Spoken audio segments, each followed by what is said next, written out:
नमस्कार विद्यार्थी मित्रांनो, आज आपण आपला नवीन 5वा चॅप्टर जो आहे तो एक्सपान्शन फॉर्म्युले म्हणजेच विस्तार सूत्र याच्याबद्दलचा विचार करणार आहोत. मागच्या वर्षी आपण ए प्लस बी स्क्वेअर आणि ए मायनस बी स्क्वेअर हा फॉर्म्युला बघितला आहे. A plus b into A minus बी याची विस्तार सूत्र आणि याच्यावर आधारित एक्झाम्पल्स जे आहेत ते आपण पाहिलेले आहेत. याचे विस्तार सूत्र कसे काम करत होते आपले a plus b square is equal to a square plus 2ab plus b square. Okay, आणि a minus b square is equal to a square minus 2ab plus b square.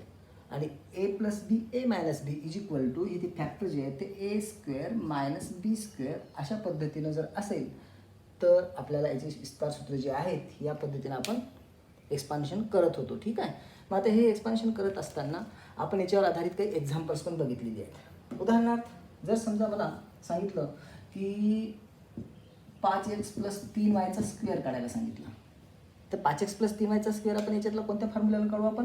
Bye using a plus b square is equal to a square plus 2ab plus b square, this identity. Okay, मग याच्यामध्ये a means 5x and b means 3y. Then put the values of a and b in the formula. म्हणजे a आणि बीच्या ठिकाणी आपले हे 5x आणि 3y ठेवायचं. 5x चा वर्ग अधिक 2 गुणिले 5x गुणिले 3y म्हणजे हे 2 गुणिले ए गुणिले बी, आणि बीचा वर्ग म्हणजे हे 3y वर्ग. 5x चा वर्ग म्हणजे 25x स्क्वेअर, 5 चा वर्ग 25, x चा वर्ग x चा वर्ग, अधिक 3 2 5 3 15, 15 2 30, 30xy म्हणजे 30xy प्लस 3 चा स्क्वेअर 9 आणि y चा स्क्वेअर y स्क्वेअर. आणि in this way we find the value of 5x plus 3y square is equal to 25x square plus 30xy plus 9y square. Okay, understood? Then we are going to see the examples of another expansion formula, that is a minus b square. A minus b square is equal to, a minus b square means in this case if we have example like this 5a minus 3b. Okay, 5a minus 3b square. In this example, we can use the second formula, that is a minus b square. By using a minus b square is equal to a square minus 2ab plus b square. Okay, in this case, a means 5a and b means 3b. Then put the values of a as a 5a and b as a 3b. Okay, a square means 5a square minus 2 into a means 2 into 5a into 3b. Okay, and plus b square means plus 3b square, and we got it as a 5a square minus 5 2s are 10, 10 3s are 30, 30ab plus 3b square means 3 square of 3 is equal to 9, 9b square. This is the expansion of 5a minus 3b. We use the formula a minus b square, and we see this formula, we learn this formula in 7th class. Okay, these formulas are also used for finding the squares. Okay, if we want to find the square of 53 square is 53 number is lie in between 50 and 60. Okay, but it is near about 50 or 60, it is near about 50. Therefore we can write this number as a 50 plus 3 square. In this case 50 plus 3 square means in this formula or in this example we can use the identity a plus b square with this identity. Okay, by using this identity we have a square plus 2ab plus b square. A means 50, in this case a means 50 and b means 3. Okay, just put the values of a and b. Okay, a plus b square is equal to a square plus 2ab plus b square. Okay, put the values of a as a 50 and b as a 3. Then a square means 50 square, 2ab means 2 into 50 into 3 plus b square means 3 square. Okay, then 50 square is equal to 2500 plus 3 to the 6, 6 5 are 300 plus 3 square 9. After adding these all values we got 2500 plus 300 is equal to 2800 plus 9 is equal to 2809 or 2809, and we got the values of 53 square as a 2809. These expansion formulas are also used for finding the squares of given number. Okay, now we are going to find the value of 67 square. Okay, 67 square. 67 is the number lie in between 60 and 70. Okay, this number is lie in between 60 and 70. म्हणजे 67 हा जो ही जी संख्या आहे ही संख्या 60 आणि 70च्या मध्ये आहे. पण ती 60च्या जवळ आहे का 70च्या जवळ आहे? तर ती 60, 61, 62 असं जर बघितलं आपण 61, 62 तर ती 70च्या जवळ असेल. मग 70च्या जवळ जर असेल तर 67ला आपण 67 स्क्वेअरला आपण 70 मायनस 3 असं लिहू शकतो. कारण 70मधून 3 गेले 67 राहिले. ओके, समजलं? आणि अशा पद्धतीनं मग आपण या ठिकाणी आता या ठिकाणी कोणती आयडेंटिटी वापरू आपण? By using a minus b square is equal to a square minus 2ab plus b square. Okay, in this example a is equal to 70. Okay, and b is equal to 3. Put these values in the formula. A square means 70 square. Okay, minus 2ab means minus 2 into 70 into 3 plus b square means 3 square. Okay, 70 square minus 2ab means 2 into 70 into 3 minus plus 3 square. 70 square is equal to 7 चा वर्ग आपला 49 00 minus 3 to the 6 6 7 जा 42 403. 3 square is equal to 9. Just add these two numbers 4909 and then subtract 420 from 4909. 9 minus 0 is equal to 9. 0 minus 2 is equal to 8, but by taking carry it will be 5. 9 minus 5 is equal to 4 and 4 la 4. And in this way we find the value of 67 square is equal to 4489. Okay. Okay, then another example, another identity remains. Okay, which identity? A square minus b square. In this the examples are like this: 5x plus 3y and 5x minus 3y. 1 plus रहेगा, एक plus राहील आणि एक minus राहील. Okay, मग याच्यामध्ये ही जी याच्यामध्ये identity कोणती वापरू आपण? a plus b a minus b. a plus b a minus b is equal to a square minus b square. अशा प्रकारचे एक्झाम्पल्स आपण मागच्या वर्षी पाहिलेले आहेत. याच्यामध्ये a म्हणजे 5x, b म्हणजे 3y. ओके, a चा स्क्वेअर म्हणजे 5x चा स्क्वेअर मायनस b चा स्क्वेअर म्हणजे 3y चा स्क्वेअर आणि मग 5 5 25x चा वर्ग वजा 3 त्रिक 9y चा वर्ग. आणि हे काय झालं आपलं 5x अधिक 3y आणि 5x वजा 3y बरोबर 25x square minus 9y square. समजलं? याच सूत्राचा उपयोग आणखीन एका विशिष्ट प्रकारच्या गणितासाठी सुरू होतो. विशिष्ट प्रकारचे गुणाकार करायचे असतील समजा, उदाहरणार्थ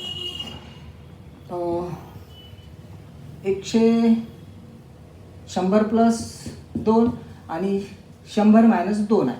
म्हणजे जर 100 मायनस 2 आणि 100 प्लस 2 म्हणजे आपल्याला याच्यामध्ये एक्झाम्पल्स कसं येईल? 102.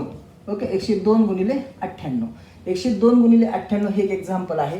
या 102 गुणिले 98 अशा विशिष्ट प्रकारचा गुणाकार 102 असेल, 103 असेल तर 103 गुणिले 97 होईल. ओके, 103 असेल समजा. ओके, 103 गुणिले 97 असेल. 103 गुणिले 97ला लिहिता कसं येईल? 103 म्हणजे 100 अधिक 3, 97 म्हणजे 100 वजा 3. ओके, याच्यामध्ये a plus b a minus b म्हणजे याच्यामध्ये a म्हणजे काय आहे? 100 आहे. b म्हणजे काय आहे? 3 आहे. ओके, आणि a plus b into a minus b is equal to a square minus b square. Okay, 100चा वर्ग वजा 3चा वर्ग. 100चा वर्ग आपल्या 100च्या समोर आणखीन 2 0, 3चा वर्ग 9. ओके, 9 1 10, पुन्हा हे 9 9 9 9991. अशा पद्धतीने आपण 103 गुणिले 97 हा गुणाकार जो आहे या नित्य समीकरणाच्या सहाय्यानं, या आयडेंटिटीच्या सहाय्यानं आपण हा शोधलेला आहे. म्हणून आपण ज्या मागच्या वर्षी आयडेंटिटी शिकलेल्या आहोत, कोणत्या आयडेंटिटी शिकलेल्या आहेत आपण? a plus b square, a plus b square is equal to a square plus 2ab plus b square, a minus b square is equal to a square minus 2ab plus b square and a plus b a minus b a plus b a minus b is equal to a square minus b square.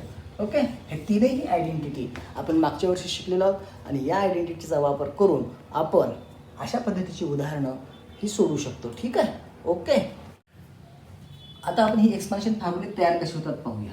x plus a into x plus B. Okay, x plus a into x plus बी अशा प्रकारचा formula आहे. या फॉर्म्युलाला आपल्याला तयार करायचं.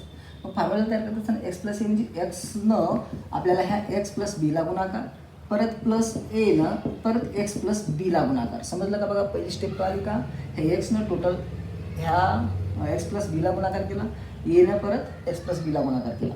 केल्याच्या नंतर काय भेटेल आपल्याला, x into x x square plus x into b x b. Okay, x b और b x. Okay, a into x x. Okay, आणि a into B A b. Okay, मग इथं आपल्याला काय भेटलं, एक्स कॉमन निघतो याच्यामध्ये. एक्स कॉमन निघाल्यामुळं आपल्याला ए प्लस बी असं कंसात घेता येईल. ठीक आहे, हे x square plus x into a b plus a into a b. आणि याला लिहित असताना बी प्लस ए थोडंसं ऑड वाटतंय, म्हणून आपण ह्याला लिहित असताना आपण कसं लिहितो, x square plus a into, okay, B into एला आपण काय करूया, ए प्लस बी. एक्स हा आपण नंतर मल्टिप्लायमध्ये करूया, आणि अशा पद्धतीने आपल्याला एक्स प्लस ए आणि एक्स प्लस बीची आयडेंटिटी भेटली. ओके, आता ह्या आयडेंटिटीचा वापर करून आपल्याला काय काय करता येतं, तर एक्झाम्पल सोडता येतात आपल्याला.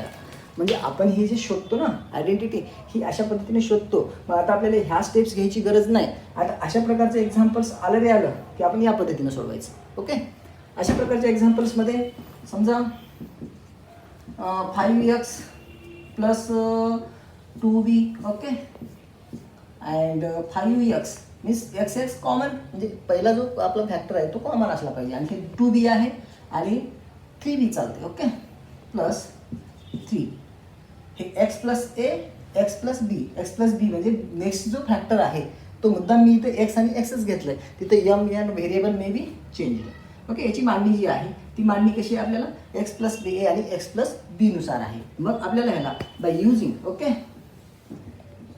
Using x plus a into x plus b is equal to x square plus a plus b into x plus a into b. Okay, that x means 5x, a means 2b, b means next factor 3b. Okay, put the values.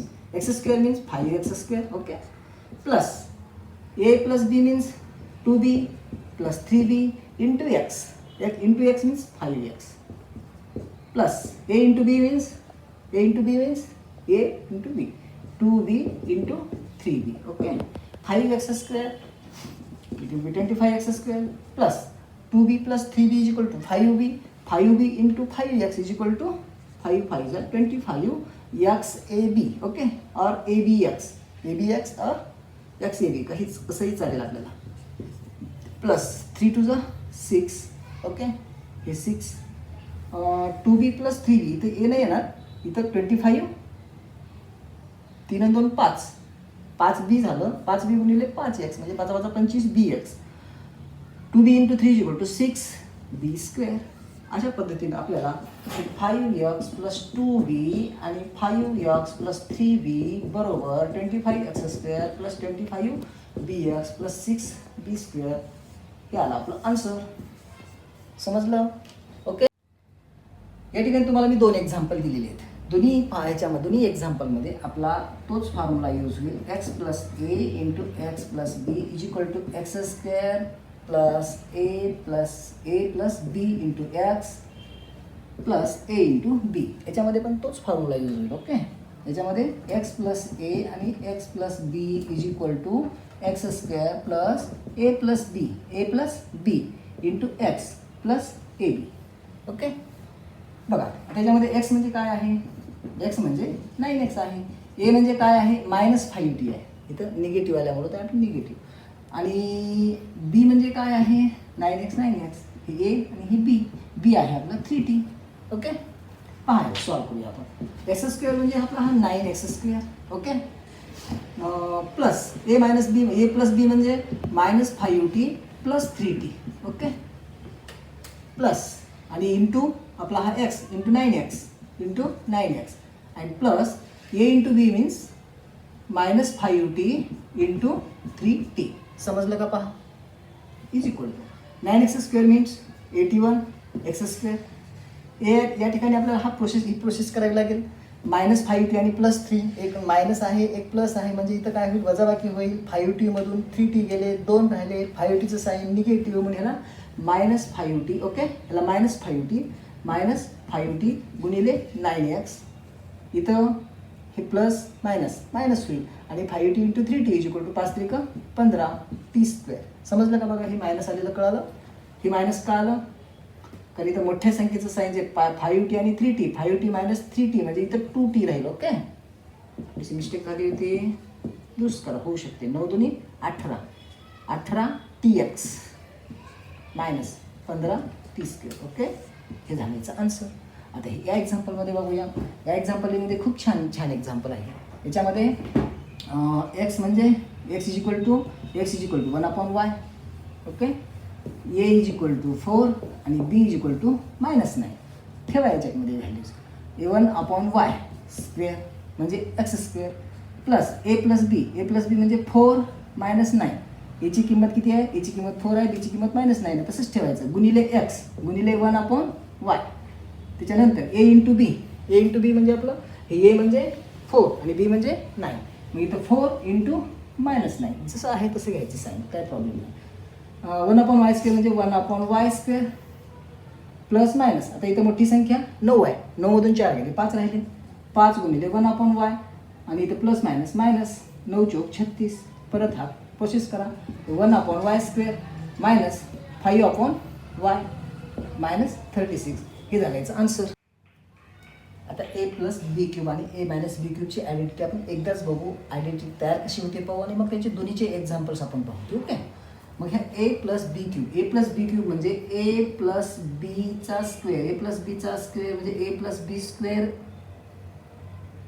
+ b. म्हणजे याची आपल्याला मांडणी a + b × a + b × a + b अशी करता येते, मान्य आहे. Okay, मग याला आपल्याला असं लिहिता येतं a + b × a + b² लिहिता येतं. ओके, a + b² चा विस्तार आपण मागच्या वर्षी पाहिलेला आहे. काय आहे तो? a + b × a² + 2ab + b². Okay, समजलं. मग आता आपल्याला a न परत ह्या टोटल याला कंसाला गुणाकार करू आणि b न पण कंसाला गुणाकार करू. ठीक आहे, पहा कसं करतो मी. ओके, जागा येण्यासाठी मी इकडे लिहितो a × a². हे a न परत ह्या सगळ्या कंसाला आणि परत b न पूर्ण कंसाला a² + 2ab + b². समजलं. आता काय हे a न आपल्याला मधल्या प्रत्येक टर्मला मल्टिप्लाय करायचं. a × a = a³ plus a × 2ab = 2a²b. a × a a² झालं. a × b² = ab². समजलं. याचं मल्टिप्लिकेशन एवढं आलं. प्लस b × a² म्हणजे a²b. b × a² म्हणजे b² होते, परंतु b आणि a म्हणजे a²b plus 2ab × b = 2ab². b × b b² plus b × b b³. समजलं. ओके, याच्याकडे बघितल्यानंतर तुमच्या लक्षात असं येईल की याच्यामध्ये हे 2ab. ओके, 2ab म्हणजे 2a²b आणि a²b कॉमन टर्म आहे. ओके, आणि आपल्याला ab² आणि 2ab² ह्या सुद्धा म्हणजे सारख्या म्हणजे लाईक टर्म्स आहेत. ओके, अक्षरी भाग त्यांचा सारखा आहे. मग त्यांना आपण ॲड करू शकतो. करूया. a³ 2a²b plus a²b = 3a²b. ab² = 2ab² = 3ab² and b³. म्हणजे आपल्याला फॉर्म्युला काय भेटला? संपलं, एवढंच नित्य समीकरण तयार झालं आपलं. a + b³ = a³ + 3a²b + 3ab² + b³. आता मग आपल्याला याच्यावर आधारित एक्झाम्पल जर विचारलं तर आपल्याला एक्झाम्पल ह्याला सॉल्व करता येते. बोर्ड कमी आहे, आपण दोन्ही नित्य समीकरणं पाहू आणि एक्झाम्पल बघू. आता या एक्झाम्पलला a - b³ म्हणजे a - b × a - b × a - b. एखाद्या संख्येचा घन म्हणजे त्या संख्येचा 3 वेळा गुणाकार. ओके, मग तो केलेला आहे आपण.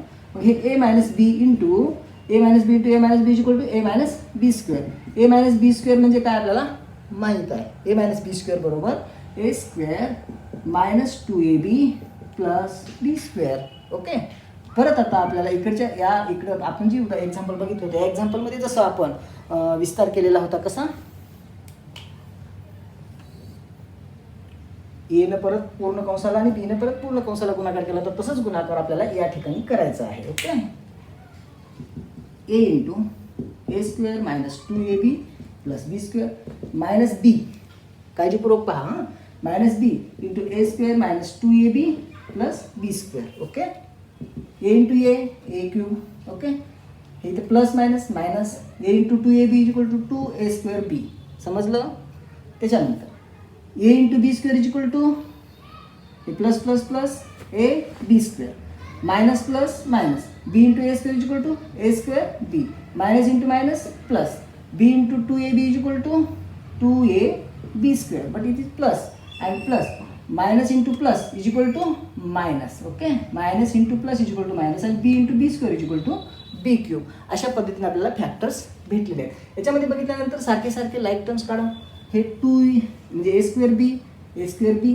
Okay, a b square and a b square. याच्याकडे बघितल्यानंतर आपल्याला लक्षात असं येईल की त्यांचे साईन्स पण सारखे आहेत. साईन्स सारखे असतील तर आपण काय करतो? बेरीज करतो. बरोबर, a cube minus 2 a square b a square b is equal to minus 3 a square b plus plus प्लसच राहील हे 3a बी स्क्वेअर आणि मायनस बी क्यूब. लक्षात ठेवायला पण खूप खूप सोपं. आपल्याला जी नवीन आयडेंटिटी भेटलेली आहे a minus b cube is equal to a cube एक plus minus 3a square b plus 3a b square minus b cube. अशा पद्धतीनं आपल्याला ह्या दोन्हीही आयडेंटिटी भेटलेल्या आहेत. याचा उपयोग आपल्याला एक्झाम्पल सॉल्व करण्यासाठी होतो. कशा प्रकारचे? समजा जर हे 5x प्लस 3y क्यूब दिला असेल किंवा 2x मायनस 4y क्यूब असेल तर ह्याची मांडणी जी आहे ती ए मायनस बी नुसार आहे. याची मांडणी ए प्लस बी नुसार आहे. एखाद्या संख्येचा घन काढायचा असेल, समजा आपल्याला 93चा घन काढायचा आहे. ओके, 93 म्हणजे 90 प्लस 3 आहे त्याचा क्यूब. जर समजा 97चा घन काढायचा, 97 म्हणजे 90 आणि 100च्या मध्ये, पण ती 100च्या जवळ आहे. 100च्या जवळ आहे म्हणून त्याची मांडणी आपण काय करतो? 100 वजा 3 म्हणजे 97चा क्यूब काढायचा असेल त्याची मांडणी जी आहे ती ए मायनस बी क्यूब नुसार असते. याची मांडणी जी आहे एक्झाम्पलची मांडणी ए प्लस बी क्यूब नुसार आहे. या दोन्ही एक्झाम्पलची मांडणी ए मायनस बी क्यूब नुसार आहे. ही आयडेंटिटी वापरायची याच्यासाठी ही आयडेंटिटी वापरायची आणि सॉल्व करायचं. समजलं? ओके, आता ह्याचे एक्झाम्पल्स पाहू बाळांनो. याच्यामध्ये याची मांडणी जी आहे ही ए प्लस बी क्यूबनुसार आहे. A plus b cube is equal to a cube plus 3a square b plus 3ab square plus b cube. Okay, formula मी आयडेंटिटी लिहिलेली आहे. याच्यामध्ये एक्झाम्पलमध्ये ए म्हणजे 7 आणि बी म्हणजे x आहे. जी असेल टर्म ती लिहायची, आपण आपल्या मनानं घ्यायची गरज नाही. एच्या ठिकाणी 7चा घन. ओके, त्याच्यानंतर प्लस 3a स्क्वेअर बी. 3a स्क्वेअर बी म्हणजे ए स्क्वेअर बी म्हणजे एचा स्क्वेअर म्हणजे 7चा स्क्वेअर. बी म्हणजे आपला एक्स प्लस 3 गुणिले ए म्हणजे आपला हा 7 बी म्हणजे एक्स स्क्वेअर. इथं टर्म नाही म्हणून ब्रॅकेट घेतलं नाही, नाहीतर ब्रॅकेट घ्यावं लागते असं. हां, ओके, असं ब्रॅकेट घ्यायचं. प्लस बी क्यूब म्हणजे एक्स क्यूब. इथे जर समजा काही टर्म राहिली असेल तर आपण त्याला इन ब्रॅकेट घेतलं असतं. उदाहरणार्थ जर समजा इथं 2x जरी राहिलं असतं, इथं काय राहिलं असतं? जर समजा 2x जरी राहिलं असतं, ओके, 2x राहिला असतं तर इथं 2x झाला असता. ओके, 2x झाल्याच्या नंतर इथं काय झालं असतं? हा 2xचा क्यूब झाला असता. पण 2xचा क्यूब आपल्याला असं लिहिता येत नाही, तर त्याला काय करायचं? इन ब्रॅकेट घ्यायचं 2x क्यूब. ओके, इथं आपल्याला हे इंटू 2x घ्यावं लागेल कारण आपण चेंज केलेलं आहे. ठीक आहे, इंटू 7 इंटू इथं 2x स्क्वेअर. ओके, 7चा घन किती येतो? 7 7 49. 49 गुणिले 7 बरोबर 200. 243 की 343? सांगा. 343. ओके, मग इथे घ्यायचं 343 प्लस 3 गुणिले 2 करून टाका. 3 गुणिले 2 x बरोबर 6x गुणिले 49 म्हणजे आपल्याला मल्टिप्लिकेशन करायला सोपं जाईल. प्लस 7 त्रिक 21 गुणिले 4x. 4x कसं आलं? कारण हे 2xचा वर्ग आहे. 2xचा घन बरोबर 2चा घन 8 xचा घन. याला सॉल्व करा. हे 343 प्लस 9 सिक्की 54ला 4 हातचे आले 5. 6 चौक 24 24 5 29 x आहे. x घ्या प्लस 21 चौक 84 x प्लस 8चा घन आपला 8xचा घनच आहे. 8xचा घन आहे तो जशात कसं लिहायचं. अशा पद्धतीनं मग हे 7x plus 2x 7 plus 2x बघा 7 प्लस 2xचा घन बरोबर 343 plus 294x plus 84x. Okay, हे 84x परत का आलं इथं, तर इथं एक्स स्क्वेअर आला पाहिजे होता आपल्याला. 21 चोक 84. काय प्रॉब्लेम आला बघूया आपण. एक्स स्क्वेअर आला पाहिजे इथं. ओके, एक्स स्क्वेअर आला पाहिजे होता इथं. हे इथं एक्स, इथं x square plus 8x cube. Okay, इथं एक्स स्क्वेअर आला पाहिजे कारण हे एक्सचा वर्ग होतं. बेदोनी 4xचा वर्ग 2xचा वर्ग म्हणजे. ठीक आहे. ओके, हा एक छान एक्झाम्पल आहे बघा. या एक्झाम्पलमध्ये a मायनस बी क्यूब होते. Okay, a minus b cube is equal to a cube minus 3a square b plus 3ab square minus b cube. याच्यामध्ये a म्हणजे काय, a म्हणजे 5x अपॉन y, b म्हणजे काय y अपॉन 5x. याच्यात ठेवून द्यायचं आपण, काही टेन्शन घ्यायचं नाही. व्यवस्थित काळजीपूर्वक ठेवलं रे ठेवलं की आपलं उत्तर येऊन जातं. a क्यूब म्हणजे हे 5x अपॉन y याचा क्यूब मायनस 3 इंटू ए म्हणजे आपलं 5x अपॉन y याचा काय स्क्वेअर गुणिले बी म्हणजे y upon 5x. Okay, then plus 3ab square 3 into a म्हणजे आपला 5x अपॉन y गुणिले बी म्हणजे आपला y अपॉन 5x. पण y अपॉन 5xचा काय आहे स्क्वेअर आहे, बी स्क्वेअर आहे. मग मायनस बी क्यूब म्हणजे y अपॉन 5xचा क्यूब. प्लस सॉल्व करा. 5xचा क्यूब म्हणजे 5 5 25 25 50 1600 x क्यूब अपॉन वायचा क्यूब म्हणजे वायचा क्यूब होतो, हे लक्षात घ्या. त्याच्यानंतर मायनस 5चा वर्ग 25 25 त्रिक 75. ओके, हे 75 x square okay into Y upon 5x गुणिले वाय बरोबर 5xy. समजलं का पहा, हे एक्स स्क्वेअर वाय आणि खाली 5xy आहे. हे 5x गुणिले वाय बरोबर 5xy.